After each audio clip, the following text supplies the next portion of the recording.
దేవునికి స్తోత్రము. అనుదిన దేవుని వాక్య ధ్యానమునకై ఈరోజు 2024 సంవత్సరము ఏప్రిల్ నెల 11వ తారీఖు. ఈరోజు ధ్యాన వాక్యము పరిశుద్ధ గ్రంథము నుండి కీర్తనల గ్రంథము 119వ సంకీర్తన 165వ వచనాన్ని మనం ధ్యానించుకుందాము. నీ ధర్మశాస్త్రమును ప్రేమించు వారికి ఎంతో నెమ్మది కలదు. వారు తూలి తొట్టిల్లుటకు కారణము ఏమీ లేదు. ప్రియ దేవుని బిడ్డలారా, నేటి ధ్యాన వాక్యము ప్రేమించుట గురించి ధ్యానించుకుంటున్నాము. దేన్ని ప్రేమించుట గురించి? ధర్మశాస్త్రాన్ని ప్రేమించుట గురించి. ధర్మశాస్త్రాన్ని ప్రేమిస్తే నెమ్మది కలుగుతుంది. తూలి తొట్టిల్లుటకు కూడా కారణం ఏమీ కనపడదు. ఒక్కసారి ధర్మశాస్త్రాన్ని ప్రేమించే ప్రేమ గుణం ఉంటే అతను తొట్టిల్లడు అని కీర్తనకారుడు అంటున్నాడు. ఈనాటి ధ్యాన వాక్యము కీర్తనకారుడు గానం చేసిన చాలా ఆత్మీయ కీర్తన ఇది. ఇందులో న్యాయ లక్ష్యము శాంతి మాత్రమేననియు, అట్టి శాంతిని కీర్తనకారుడు కలిగి ఉన్నాడని చెబుతున్నాడు.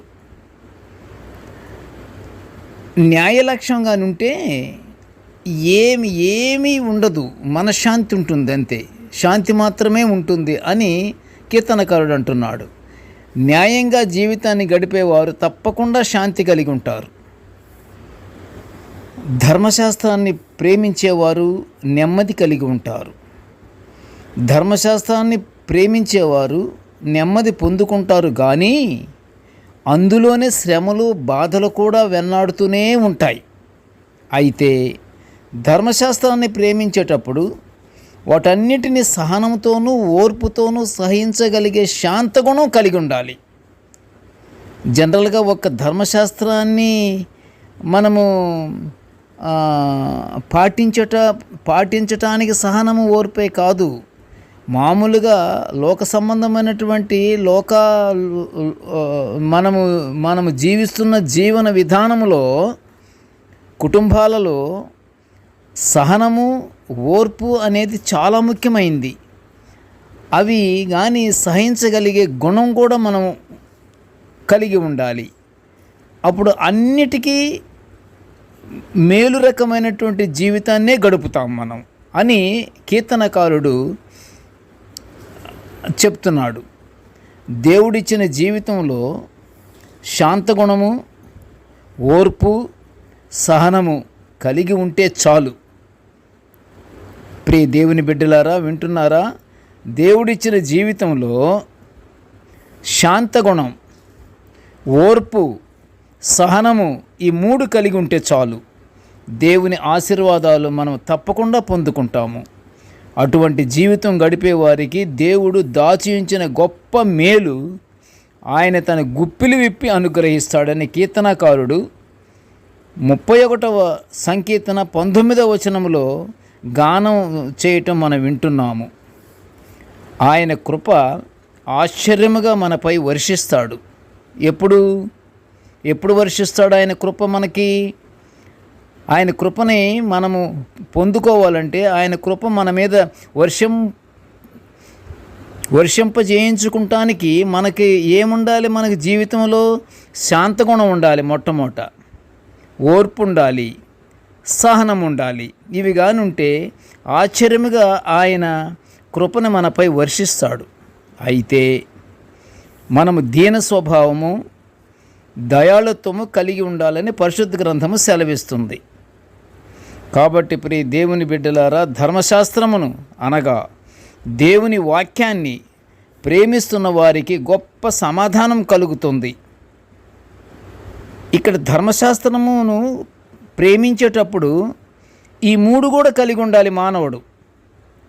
నిత్యము అశాంతితో జీవనం గడుపుతున్న మనుషులకు శాంతము, సమాధానం కలగాలంటే దేవుని ధర్మశాస్త్రాన్ని మనస్ఫూర్తిగా ప్రేమిస్తూ, ఎప్పుడైతే ధర్మశాస్త్రాన్ని మనస్ఫూర్తిగా ప్రేమిస్తున్నావంటే తప్పనిసరిగా నీలో దీన స్వభావం ఉన్నట్లు లెక్క.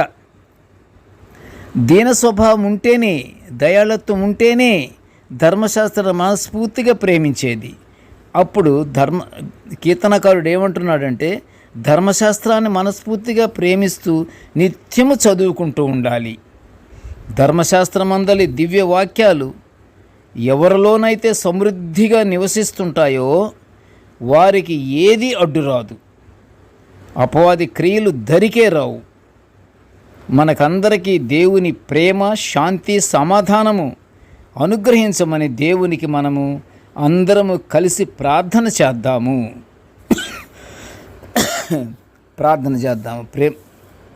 ప్రేమ గల తండ్రి, జీవం గల నాయనా, నీ స్తోత్రాలు అయ్యా. నీ దివ్య వాక్యాలను తండ్రి మేము నిత్యము తండ్రి ఇలా ధ్యానించుకునే భాగ్యాన్ని మాకు అనుగ్రహించినందుకు నీకు ఘనమైన స్తోత్రములు తండ్రి.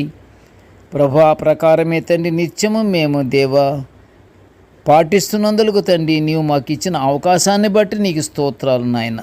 అయితే తండ్రి నేటి ధ్యాన వాక్యం వినుచున్న ప్రతి బిడ్డను ఆశీర్వదించయ్యా తండ్రి. నీ యొక్క ధర్మశాస్త్రాన్ని చదువుకుంటూ దేవా అందులోని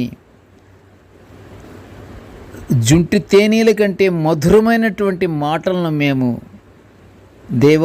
ఆస్వాదిస్తూ నీ యొక్క ధర్మశాస్త్రాన్ని మేము ప్రేమిస్తూ తండ్రి మేము నీ నుండి తండ్రి అది మా వల్ల కాని పని కనుక దేవా నీవే తండ్రి మాకు నీతి న్యాయములు దేవా అనుగ్రహించమనియు ప్రతి ఒక్కరికి దేవ శాంతగుణము, ఓర్పు, సహనము నువ్వు అనుగ్రహించి జీవితంలో తండ్రి నీకు నీ బిడ్డలుగా మేము జీవించే భాగ్యాన్ని మాకు అనుగ్రహించమని తండ్రి ఈ మనవులన్నీ యేసయ్య పుణ్యనామమున వినయముగా వేడుకొనుచుంటున్నాము తండ్రి. ఆమెన్. దేవుడు మనల్ని అందరినీ బహుగా దీవించుగాక. ఆమెన్.